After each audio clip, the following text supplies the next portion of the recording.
Hey, friends and family from Ronny's Farm to Table. I was able yesterday to get those two trailers emptied and parked for the winter. And it is a cold Wednesday morning. It's about freezing. It feels really cold because it rained yesterday.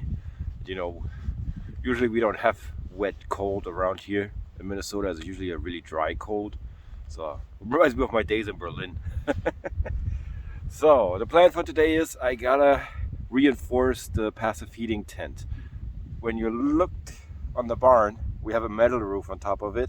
And I was thinking, okay, when we get a foot of snow, just basically on the heating tent, plus a foot of snow or more coming down from the metal roof, because that usually just slides right off, my little passive heating tent is gonna have a lot of weight right on the middle. So I will put a board over it, try to reinforce it as good as I can. There will be no sun for the next 3 days, so gaining heat from the sun will not be an option. But get that reinforced, check up on the mushrooms, and connect the freeze dryers and check them out. Well, lots to do. Let's get to it. Hey, it's time for our check on the shrooms in the room. They all look good. Some contained their moisture, some didn't. Thank you, Lucy, for helping. All right, let's give them a spritz. It is 9 a.m., but I have to bring Kaiser in already because there is thunder snow, freezing snow coming in, freezing rain, and I don't want that old... Yeah, you don't like thunder. He's a little thunder baby when it comes to it. You should see him in the middle of the night in the summer, comes right to my bedside and just breathes right into my ear, absolutely afraid of the thunder. I always tell him the big puppy in the sky is growling. So I'm gonna bring him quick inside. It's already early, so this will not be my last segment as usual. Come on, boy. Oh, yeah. Come on. There you go. Move your butt a little bit further. Thank you. Alrighty, let's get to work. I just brought Kaiser inside, went into the shop to get a drill and a drill bit. But while I was in there, actually, it started hailing a little bit. So it starts. That's the first wave of the storm coming in. Then we have a little bit of a break, and then tonight it's starting. At the passive heating tent, and you can already see the snow collecting on it. So I have this big board here. I'm just going to put it right over the middle so that the middle part is pretty much protected. And on the outer edge here, I have to figure something out. I have an idea, but I will see. So I have to get an extension cord around here so I have a drill, because my drill is missing in action at the moment. So let's get to it.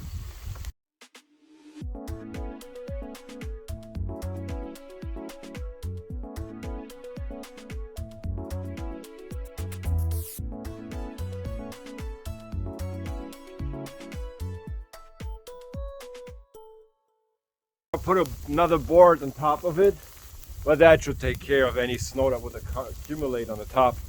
So let me show you something though, which is really cool. Look at the solar panels. They're all in this position now. And usually what they do when there's too much snow on them, they will do like go in this position and then they shuck it down all, which is really interesting. I wonder if I can catch that on camera. That would be cool.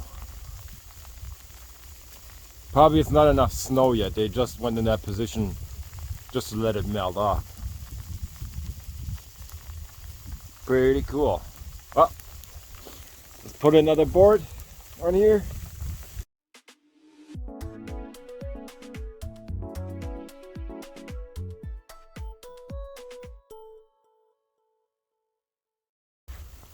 It's not pretty, but it's functional, right? That's not going anywhere. That's so drilled into everything. That should survive the storm. Keep your fingers crossed. Push your thumbs for good luck, right? So, it's all ice coming. Well, only one side is good, like in Minnesota for the gravel. What you have here, over there, the gravel. When there's a nice ice layer over it first, before the snow comes, that's really good for snow blowing. Where when you have a snowblowing machine, then you don't pick up any rocks underneath it. That's all. Alrighty, I see that my phone is awfully wet. I hope it will survive this horrible attack of hail and rain and freezing rain. So, alright. Quick update from the Crookston room. The dry freezer is hooked up to the vacuum pump, and the vacuum pump electrical wire is hooked up to the dry freezer, and the drain pipe has a little bucket where it can drain into. However, I ran into an issue. I have a 20 amp electrical plug here that I would need to fix, and currently it's not a good time to unplug anything. So yeah, we take it from there. We'll figure it out. It's your favorite segment with What's Up Mush? Alright, I gotta go get into my sterile lab outfit, get sterilized and disinfected, everything on me, and we're gonna take a look. Just hold on a second. Ta-da! I did it again, it's magic. I don't know, I just jump and switch in the outfit. Alrighty, let me go quickly do my hands again, arms.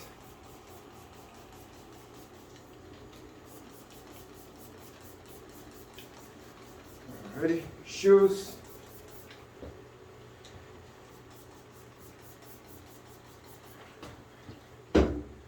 Let's take a look.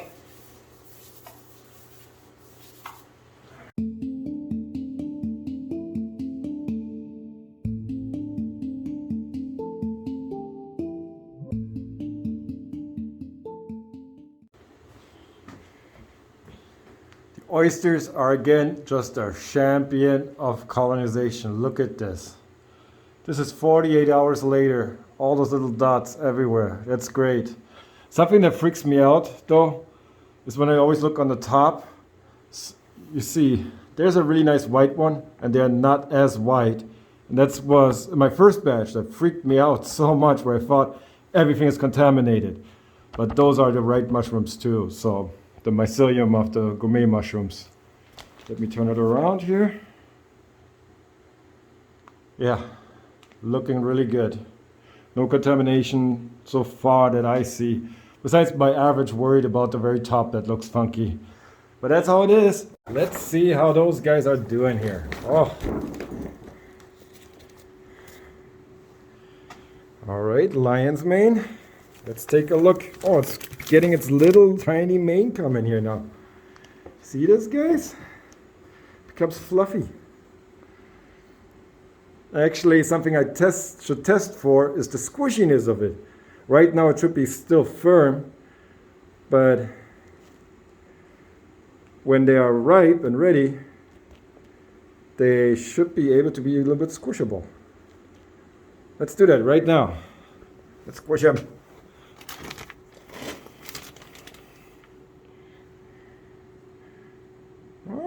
Squishy. I'm gonna give him one more day. Well, tomorrow is gonna be a blizzard. Here's a nice one.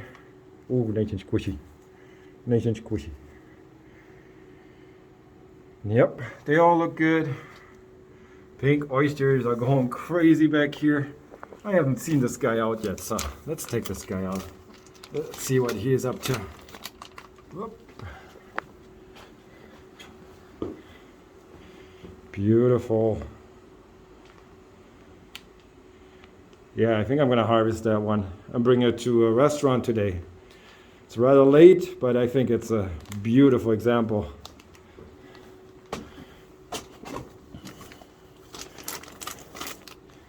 Here's the golden oysters. Beautiful.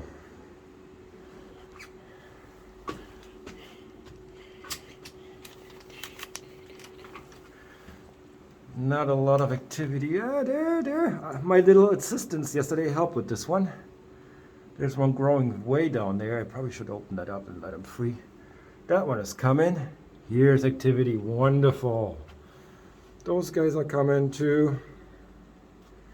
Yay! A little bit of activity down there. And oh boy, that is the biggest mushroom I have seen so far. The Italian summer white oysters, and they are ready to go. Beautiful. Look at this. Gorgeous.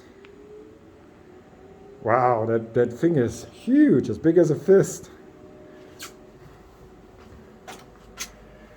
Ah, too bad that there's a blizzard coming, folks. There's a beautiful one.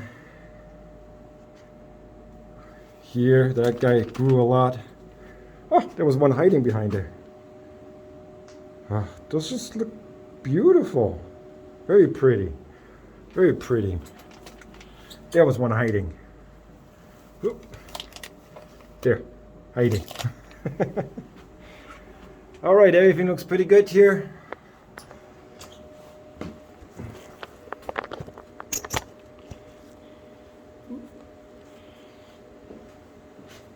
So folks, that's it for today. I'm gonna be harvesting quick those mushrooms that I wanna bring to a restaurant in Grand Forks today. Just introducing myself again, giving them some samples, saying, hey, I'm just starting out, I'm a brand new business in town. Would you like to start a partnership in the future with me? Just to create some interest in me. I have a great variety, lots of cool things coming up, so stay tuned. I will quickly harvest them, bring them over, maybe do one more little segment, and that's for it for today. Thank you so much for watching. Hey, the first delivery to Ali's Ivy went really good.